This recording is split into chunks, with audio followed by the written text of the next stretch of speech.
I remember the weight of the grocery bags in my hands that afternoon, the plastic already stretching thin. I'd just picked them up on my lunch break, my mind on dinner, when the elevator doors glided open. For a split second, everything felt perfectly normal, until I saw my sister, Christine.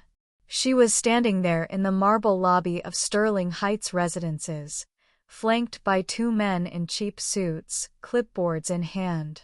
Her smile, I swear, reminded me of a snake that had just spotted a mouse.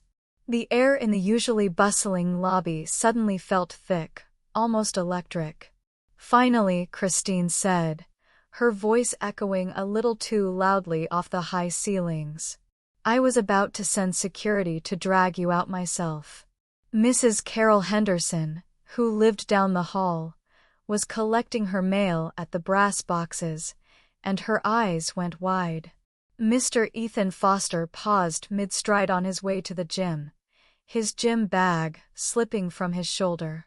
Within seconds, a small crowd had gathered, residents emerging from hallways, staff from the management office, all drawn in like spectators to a car accident. "Excuse me." My shopping bags felt even heavier now, the groceries I'd just bought threatening to tear right through the plastic. Christine crossed her arms, her designer heels clicking against the polished floor as she approached. "You heard me. Pack your belongings and get out. This building belongs to me now, which means you're officially evicted."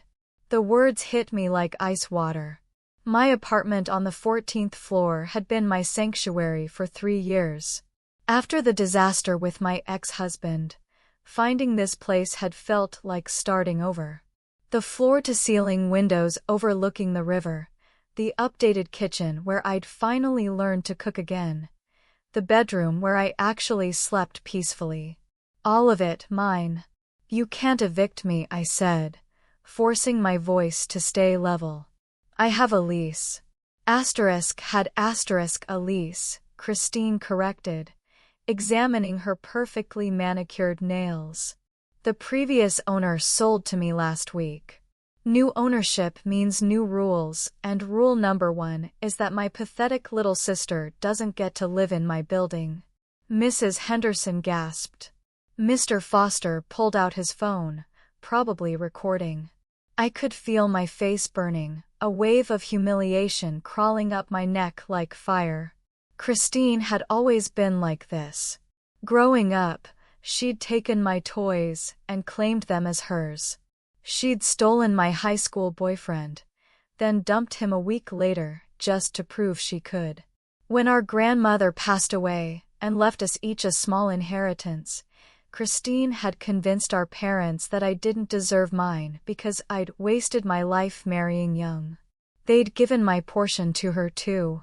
The building wasn't for sale, I managed, though my hands had started shaking. "The owner told me herself last month. Money talks." Christine shrugged. "I made her an offer she couldn't refuse. Cost me a fortune, but seeing your face right now? Totally worth it." One of the suited men stepped forward, clipboard extended. "Ma'am, you have 24 hours to vacate the premises. Any belongings left after that will be considered abandoned property." My throat tightened. 24 hours? To find a new apartment in this market? Impossible. Most places required applications weeks in advance, background checks, references. I'd be lucky to find anything remotely affordable within a month. "This is illegal," I said, my voice rising. "You can't just throw people out. I can do whatever I want." Christine's voice rose, her performance reaching its crescendo. "This is my property now, and I want you gone. Should have thought about that before you existed, I guess." The crowd had grown. Mrs. Lee from the 5th floor stood with her daughter. The Lopez twins whispered to each other near the stairwell. Even building maintenance had stopped working to watch. My sister had orchestrated this perfectly. Maximum humiliation, maximum audience, maximum impact. She wanted everyone to see me broken, wanted them to witness my failure. The same pattern we'd followed our entire lives, except this time the stakes were my home. Christine, please. I hated how small my voice sounded. Can't we talk about this privately? Nothing to discuss. She turned to the suited men. Make sure she's out by tomorrow, or I'm calling the authorities. Just then, the door to the management office swung open. Emily Clark, the property manager, stepped into the lobby. She'd been the one to show me the apartment 3 years ago, had always been professional and kind. Her expression now was pure confusion. What's going on out here? Emily's gaze swept the crowd before landing on Christine. Miss Torres, why are you threatening our owner? The lobby fell silent. Even the air conditioning seemed to pause. Christine's smile faltered. What are you talking about? I'm the owner. I bought this building. Emily's eyebrows rose. No, you didn't. Where did you get that idea? I closed the deal last week. Christine's voice pitched higher. My lawyer handled everything. I paid $15 million for this property. $15 million? Emily looked genuinely bewildered. This building is worth at least $40 million, and it's not for sale. Never has been. The suited men exchanged glances. One of them cleared his throat. Ma'am, we were hired to deliver eviction notices. We were told you were the new owner. I am the new owner. Christine pulled out her phone, fingers flying across the screen. I have the deed right here. See? Sterling Heights residences transferred to Christine Torres. Emily stepped closer, examining the phone. Her expression shifted from confusion to something almost pitying. Miss Torres, this is a deed for Riverbend Lofts on Elm Avenue. That's a 4-story walk-up about 2 miles from here. The blood drained from Christine's face. No, that's not possible. My lawyer said. Who's your lawyer? I asked, pieces clicking into place. Daniel Stone. He's been handling my real estate investments for years. I recognized the name. Daniel Stone had gone to college with Christine's husband, Michael. They'd remained close friends, drinking buddies who golfed together every weekend. I'd never trusted him. Something about the way his eyes never quite met yours when he spoke. When was the last time you actually saw the property? Emily asked gently. Christine's jaw clenched. I didn't need to see it. Daniel showed me photos. This building, these floors, everything. Photos can be from anywhere. Emily pulled out her own phone, typing quickly. Riverbend Lofts is a Section 8 housing complex. The building sold 3 months ago for, $15 million. That's quite an overpayment for a property worth, maybe $3 million tops. The suited men were already backing toward the door, apparently wanting no part of whatever was unfolding. Mrs. Henderson had her hand over her mouth. Mr. Foster's phone was definitely recording now. This can't be happening. Christine's perfect composure cracked. Daniel wouldn't do this to me. He's Michael's best friend. Where's Michael? I asked. Business trip. He left yesterday for Tokyo. Christine's hands trembled as she scrolled through her phone. He doesn't even know about the purchase yet. I wanted to surprise him. Emily and I exchanged looks. A business trip right when a suspicious real estate deal closed? Michael was either the most oblivious husband in the world, or he knew exactly what Daniel had done. I think you should call your husband, Emily suggested. And probably a different lawyer. Christine's fingers flew across her screen, pressing the phone to her ear. The call went straight to voicemail. She tried again. Same result. A third time, her face growing paler with each failed attempt. He's on a plane, she whispered. Must be on a plane. But we all knew he wasn't. The way her voice cracked, the desperation in her eyes, she knew it too. I should have felt triumphant. Years of torment, of watching Christine take everything I cared about. And now, karma had finally caught up with her. She'd been duped, probably by her own husband and his accomplice. Losing millions in a deal designed to hurt me. Instead, I felt hollow, empty. Watching my sister realize she'd been betrayed didn't bring the satisfaction I'd imagined. You should go home, I said quietly. Figure out what's really going on. Christine's eyes snapped to mine, fury mixing with fear. Don't you dare pity me. I don't need anything from you. I'm not offering anything, just advice. I adjusted my grocery bags. The show's over. Everyone can go back to their lives now. The crowd dispersed slowly, residents murmuring to each other as they filed away. Mrs. Henderson patted my shoulder as she passed. Mr. Foster gave me a thumbs up, his phone finally lowered. Emily touched Christine's arm. Miss Torres, I have contact information for some excellent real estate attorneys if you need recommendations. Christine jerked away. I said I don't need help. She spun toward me, her voice venomous. This is your fault. Somehow you did this. I've been at work all day, I said, genuinely confused. I didn't even know you were coming. You've always been jealous of me. Always wanted what I had. Christine's voice rose again, hysteria creeping in. You probably planned this whole thing, turned Daniel against me. Daniel doesn't know who I am, I interrupted. We've never met. You're looking for someone to blame because the alternative is admitting you made a stupid decision. The words landed like slaps. Christine's face flushed red, then white.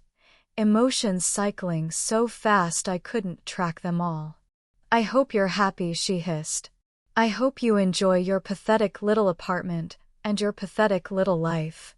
She stormed toward the exit, heels cracking against the marble. The glass doors swung shut behind her with a soft whoosh, leaving Emily and me alone in the lobby. That was intense, Emily said. Are you okay? Honestly, I have no idea. My legs felt weak. I moved to one of the leather benches along the wall, setting down my groceries. She's always been cruel, but this was something else. Emily sat beside me. For what it's worth, I'm sorry you had to go through that. No one should be publicly humiliated like that, regardless of family history. She wanted to humiliate me, I said. That was the whole point. Buy the building. Evict me in front of everyone. Make sure I knew how powerless I was. Except she didn't actually buy the building. A laugh escaped me, sharp and bitter. Except for that. We sat in silence for a moment. The lobby returned to its usual quiet, sunlight streaming through the tall windows, reflecting off the polished floors. Everything looked normal, as if the last 15 minutes had never happened. Do you think her husband was in on it? Emily asked. Probably. I'd met Michael a handful of times at family gatherings. He'd always seemed slick, too charming, the kind of man who could sell you something you didn't need and make you thank him for it. Daniel couldn't pull off something like this alone. He'd need someone on the inside, someone who knew Christine's finances. That's awful. That's marriage sometimes. My own had ended when I discovered my ex-husband had been siphoning money from our joint account to fund his girlfriend's lifestyle. Trust was a fragile thing, easily shattered. Emily stood, smoothing her skirt. If you need anything, let me know. And if your sister comes back causing trouble, I'll handle it. Thank you. The words felt inadequate for everything she'd just done. After Emily returned to her office, I gathered my groceries and headed for the elevator. The ride to the 14th floor felt longer than usual, my mind replaying the scene in the lobby. Christine's face when Emily corrected her. The suited men fleeing. The crowd of neighbors watching everything unfold. My apartment welcomed me with familiar comfort. I unpacked the groceries mechanically, hands moving through practiced motions while my brain struggled to process what had happened. The milk went in the fridge, bread on the counter, vegetables in the crisper drawer. My phone buzzed. A text from my mother. * Christine says you sabotaged her business deal. Call me immediately. * I stared at the screen. Of course, Christine had already spun her own version of events, painting herself as the victim and me as the villain. Our parents would believe her without question. They always did. I didn't call. Instead, I made myself dinner, pasta with vegetables, nothing fancy, and ate at my small dining table overlooking the river. The sun set slowly, painting the water in shades of orange and pink. Boats drifted past, their lights beginning to glow in the gathering darkness. 3 more texts arrived from my mother, each more demanding than the last. My father sent one too. * Your mother is very upset. Fix this. * Fix what? I hadn't broken anything. For once, I was just a bystander to someone else's disaster. Around 9 o'clock, my phone rang. Unknown number.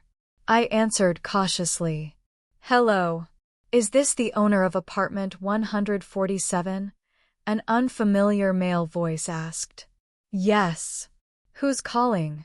This is Detective Lawrence Morris, with the Financial Crimes Division. I'm investigating a case involving possible real estate fraud. Your name came up in our inquiry, and I was hoping you could answer some questions. My stomach dropped. What kind of questions? Nothing to worry about, Detective Morris assured me. We're trying to establish a timeline. Were you aware that someone attempted to purchase Sterling Heights residences today? Only when my sister showed up trying to evict me. Your sister being Christine Torres? Yes. And you had no prior knowledge of her purchase attempt? None. She and I aren't close. That was putting it mildly. Detective Morris asked several more questions. My whereabouts that day, my relationship with Daniel Stone, non-existent. Whether I knew Michael Torres, barely. I answered honestly, explaining the scene in the lobby, Christine's announcement, Emily's correction. One more thing, the detective said. Has your sister ever attempted anything like this before? Trying to force you out of housing, interfering with your living situation. I thought about all the times Christine had undermined me. The job opportunity she'd sabotaged by calling my potential employer and lying about my qualifications. The apartment I'd almost rented before she contacted the landlord claiming I was unreliable. The countless small cruelties designed to keep me struggling. Not exactly like this, I said carefully. But she's interfered with my life before. Interesting. I could hear typing on the other end. Thank you for your time. If we have further questions, we'll be in touch. The call ended, leaving me staring at my phone. Financial crimes investigation. What had Christine and Michael gotten themselves into? I found out the next morning. The news broke across local media. Prominent real estate investor Michael Torres and attorney Daniel Stone under investigation for fraud, money laundering, and conspiracy. Apparently, the Riverbend Loft scheme was just one of many. They'd been running variations of it for years, convincing wealthy clients to overpay for properties, pocketing the difference, and hiding the money in offshore accounts. Christine hadn't been the first person they'd exploited. She was just the latest in a long line. The article included a photo of Michael being led from his actual location. Not Tokyo, but a luxury hotel city center, in handcuffs. My phone exploded with messages. Friends who'd seen the news, former colleagues expressing shock, distant relatives emerging from the woodwork to gossip. And inevitably, my mother. "How could you let this happen to your sister?" she demanded when I finally answered. "You live in that building. You should have known something was wrong." "I didn't know anything," I said. "Christine made her own choices. She's devastated. Her husband arrested, her money gone. You could at least pretend to care." "I do care, but I'm not responsible for fixing her mistakes." "She's your sister. She tried to evict me yesterday," I reminded her. "In front of my neighbors, with fake documents, just to humiliate me." "Where was your concern then?" Silence. Then quietly, "She's been through a lot." "So have I. Funny how you never seem to notice." I hung up before she could respond. My hands shook, adrenaline coursing through me. Standing up to my mother was something I rarely did, and never successfully.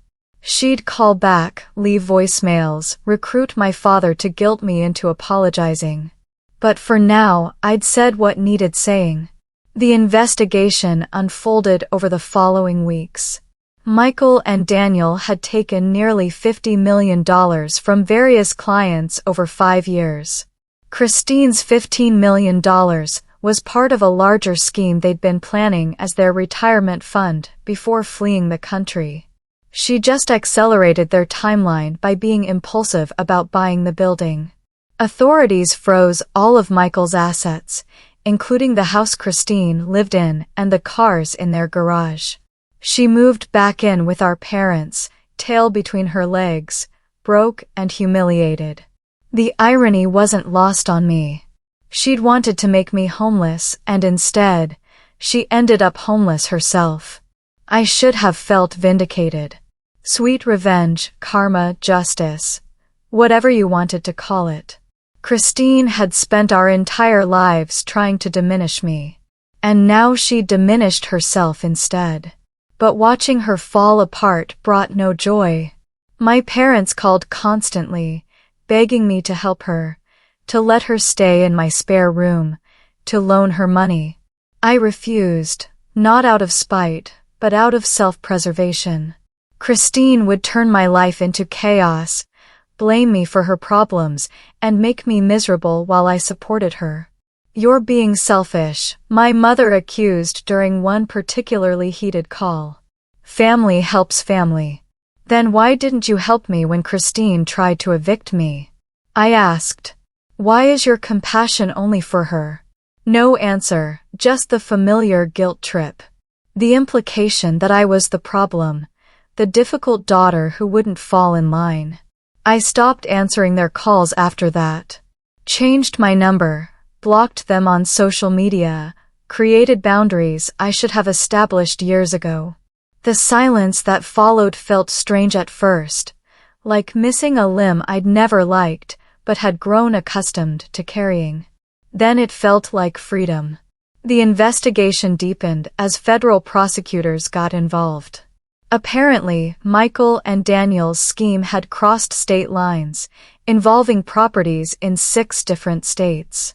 The news coverage intensified, with reporters camping outside my parents' house trying to get statements from Christine. I watched from the safety of my apartment as the story unfolded on television, a spectator to my sister's downfall. Detective Morris called again 3 weeks after our initial conversation. "We need you to testify," he said. "Your account of the attempted eviction establishes a pattern of behavior we're trying to prove." Testify in court? My stomach churned at the thought. It would be a deposition first, then possibly trial testimony if this goes that far. Most cases settle before reaching trial, but we need to build a strong foundation.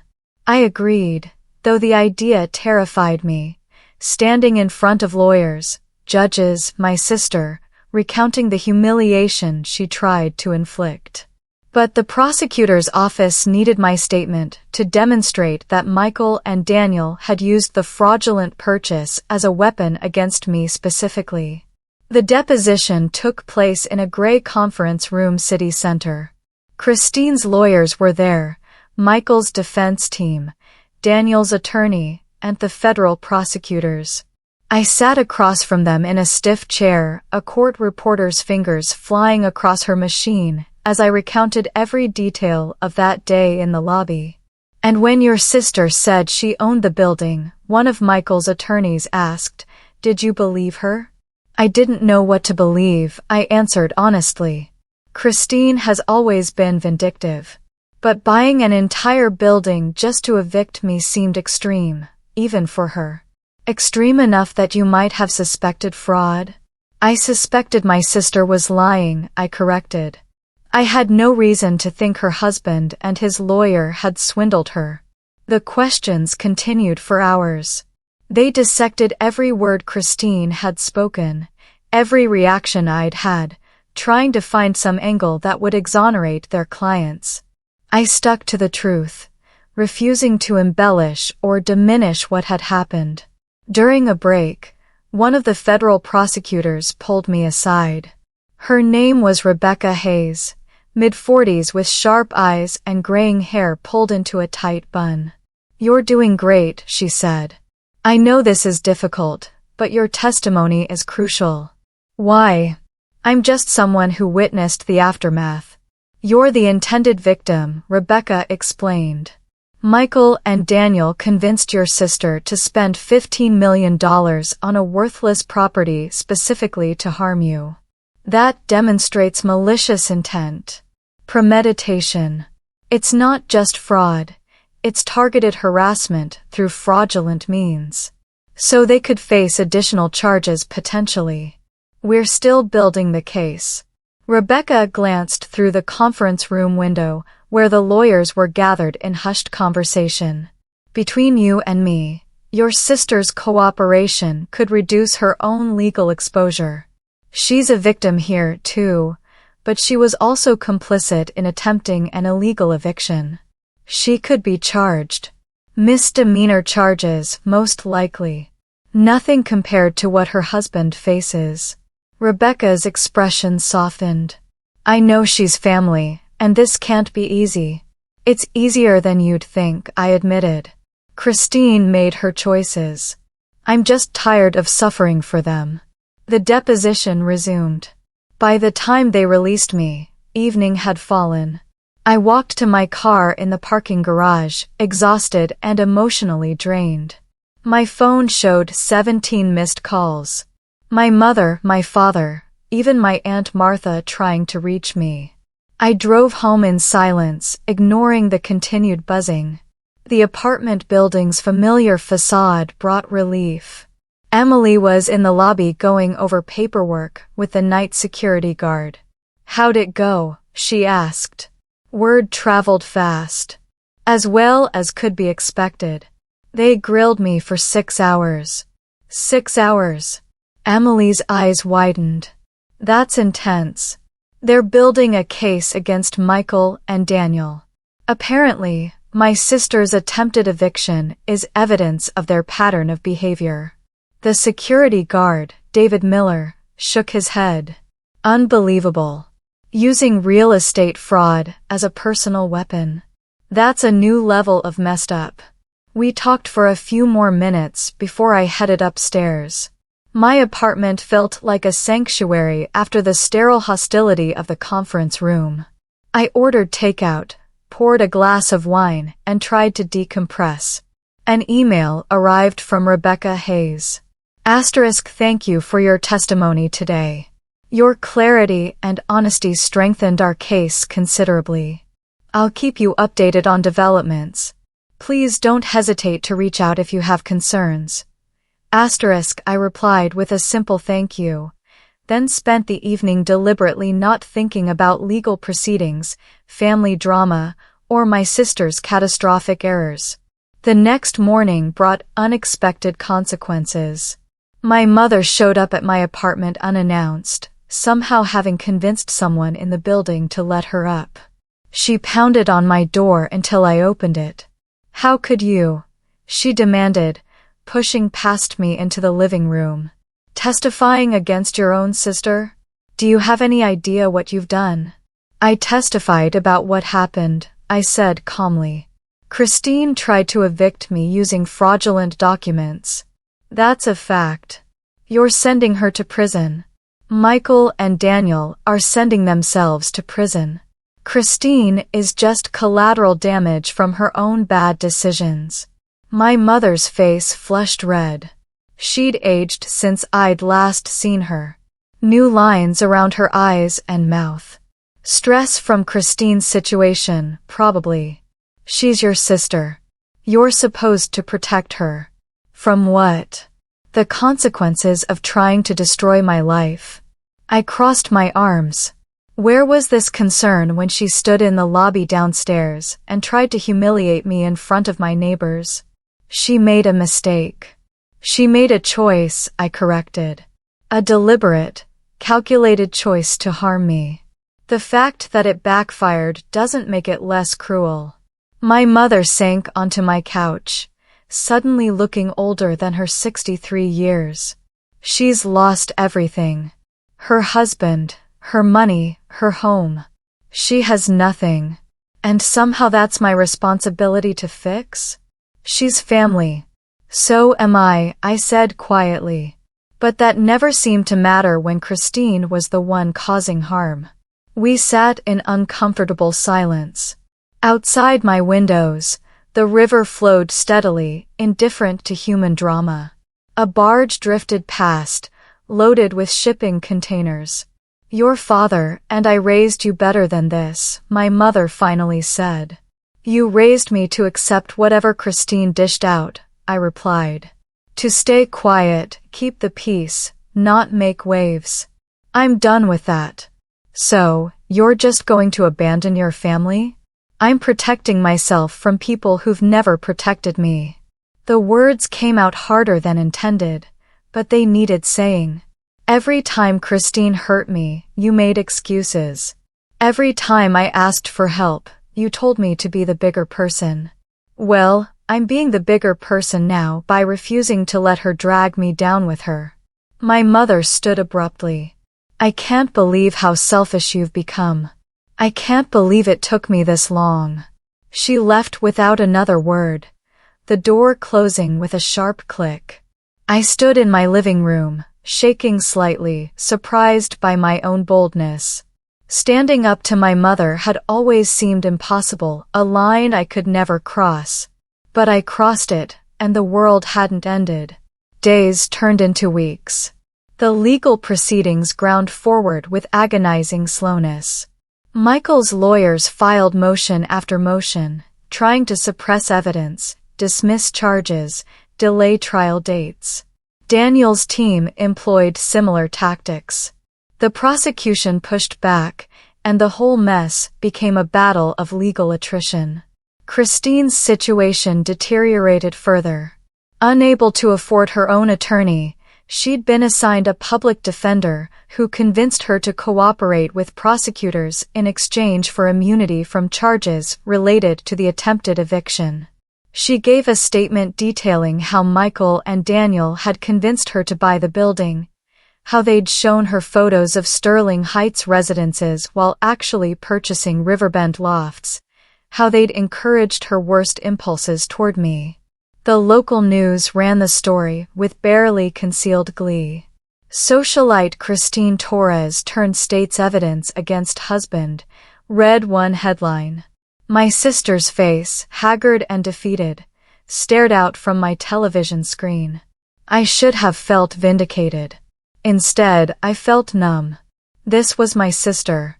The person I'd grown up with, played with as children, before the rivalry and resentment took root. Somewhere underneath all the cruelty, there had been moments of connection. Birthday parties where we'd laughed together. Family vacations before everything became a competition. Small kindnesses before kindness became weakness. But those memories were distant. Faded photographs of people we'd stopped being long ago. Work became my refuge. I'd been promoted 6 months earlier to senior analyst at the financial services firm where I'd worked for 8 years. The job demanded focus and precision, leaving little mental energy for family drama. My colleagues knew about the situation, impossible to avoid given the media coverage, but they maintained professional courtesy, never prying or gossiping within my hearing. My boss, Andrea Green, called me into her office one afternoon. "How are you holding up?" she asked, gesturing for me to sit. "Managing," I said. "Some days better than others.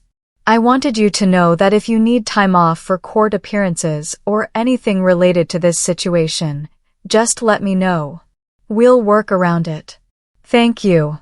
I appreciate that." Andrea leaned back in her chair, studying me. "I've known you for 8 years, and I've watched you handle this whole mess with remarkable grace. A lot of people would have crumbled." "Crumbling isn't really an option," I said. "Life keeps moving whether you're ready or not." "True enough." She smiled. "Still, take care of yourself. Don't let this consume you." I took her advice seriously, making conscious efforts to maintain normalcy. Book club with Mrs. Henderson every other Tuesday. Running group with Mr. Foster on Saturday mornings. Game nights with the Lopez twins and other building residents. Small routines that anchored me to the present rather than the chaos swirling around my family. 3 months after my deposition, Rebecca Hayes called with news. "Michael Torres took a plea deal," she said. 15 years in federal prison, restitution to victims, forfeiture of all assets. 15 years. The number seemed simultaneously too much and not enough. He's lucky it's not more. The evidence against him was overwhelming. Rebecca paused. "Daniel Stone is going to trial. He's refusing to admit guilt. Thinks he can convince a jury he was just following Michael's orders. Will he win? Doubtful. We have documentation showing Daniel initiated several schemes independently, but trials are unpredictable. And Christine, no charges will be filed against your sister. Her cooperation was valuable, and the prosecution agrees she was primarily a victim." Rebecca's tone softened. "I know that might be difficult to hear." "It's fine," I said, and meant it. Christine suffering more wouldn't make me feel better. She'd lost her marriage, her money, her social standing. That was punishment enough. Daniel's trial began in early fall. I wasn't required to testify. My deposition statement was entered as evidence instead, but I followed the news coverage. The prosecution painted him as a calculating predator who'd exploited his client's trust for personal gain. The defense argued he'd been manipulated by Michael, a powerless pawn in a larger scheme. The jury didn't buy it. Guilty on all counts. 22 years in federal prison. When the verdict came down, I was at work. Andrea found me at my desk, reading the news on my computer screen. "You okay?" she asked. "Yeah," I said. "It's over." "Is it though?" Smart question. The legal proceedings might be finished, but the emotional aftermath would linger. Christine was still out there somewhere. My parents still blamed me for not helping her. The family wounds still festered beneath the surface. But the immediate crisis had passed. Michael and Daniel were going to prison. The money they'd stolen would be returned to victims through restitution. Christine would have to rebuild her life from nothing, but that was her journey to make. I closed my laptop and returned to work, analyzing financial reports and preparing presentations. Normal tasks for a normal day, exactly what I needed. Sterling Heights residences remained my home. Emily and I became friendly, occasionally grabbing coffee in the lobby cafe.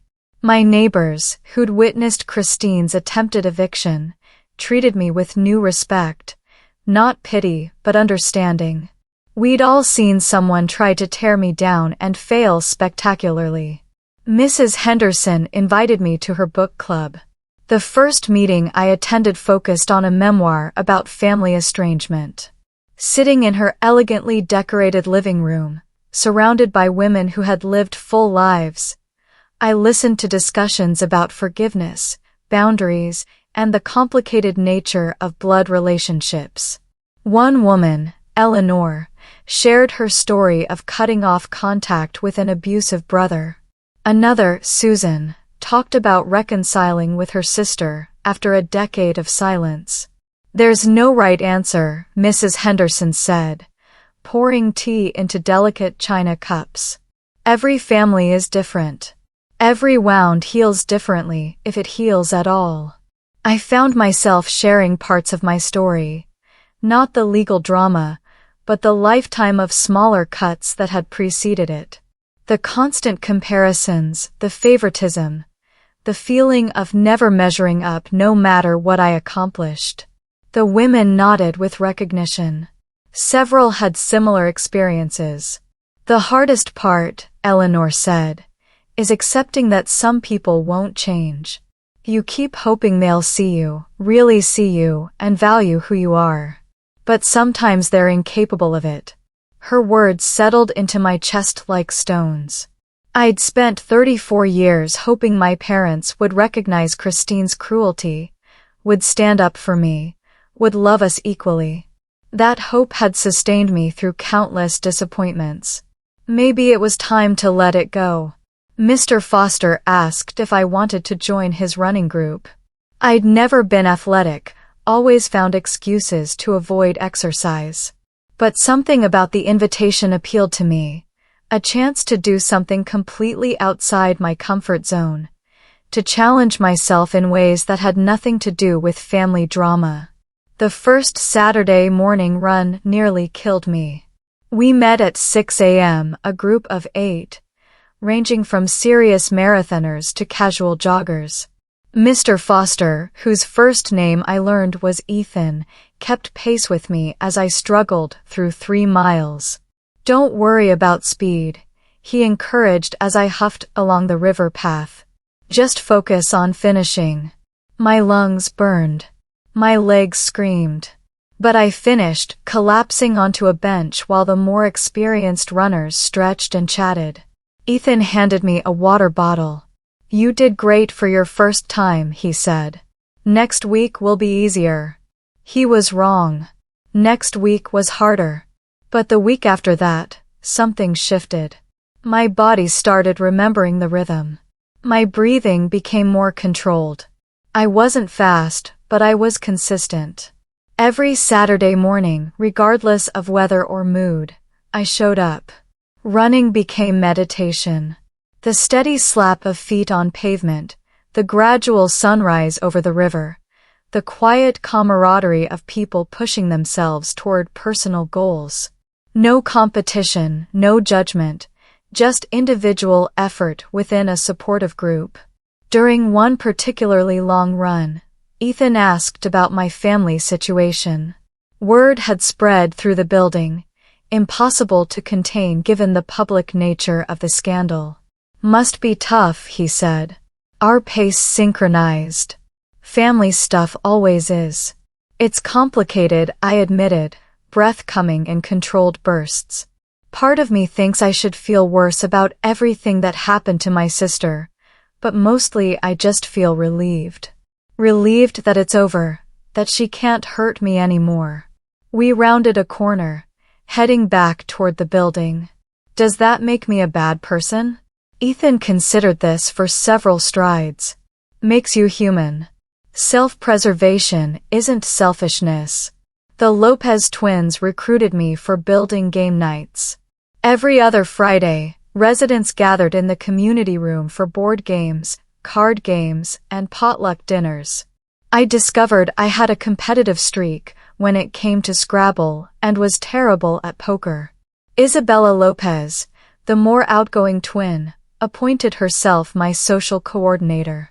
"You're too isolated," she declared one evening, dealing cards for another disastrous poker hand. "When's the last time you went on a date?" Defying last time, I hedged. "Exactly my point. Isabella exchanged glances with her sister Sophia. We're setting you up. Please don't. Too late. Sophia's cousin, Matteo, just moved to the city. He's a graphic designer, loves hiking, has all his own teeth. That's a low bar, I protested, but found myself smiling. Matteo turned out to be pleasant, tall, easy to talk to, genuinely interested in conversation, rather than just waiting for his turn to speak. We met for coffee, which turned into dinner, which led to a second date at an art gallery opening. Nothing earth-shattering, no instant connection, but comfortable. Nice. You seem different, he observed over tapas at a Spanish restaurant. More relaxed than when we first met. I've had some things resolved recently, I said vaguely.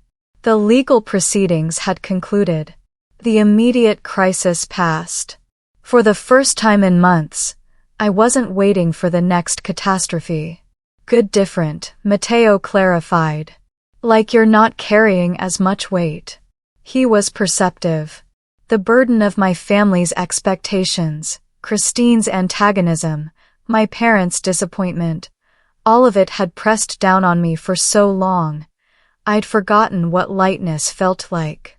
Setting boundaries, walking away, choosing myself over their dysfunction had lifted something essential. We dated casually for several weeks.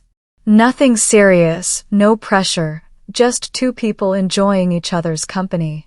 Eventually, it fizzled naturally, our lives pulling in different directions, but the experience reminded me that connection was possible, that I could open myself to new people without the baggage of old wounds.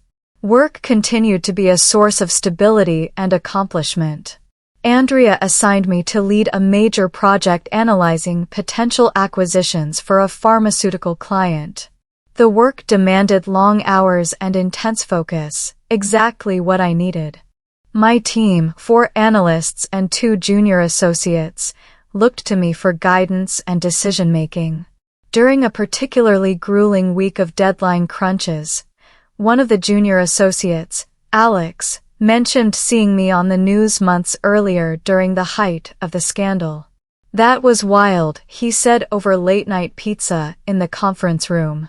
Your sister trying to evict you like that. The team went quiet, uncertain how I'd react.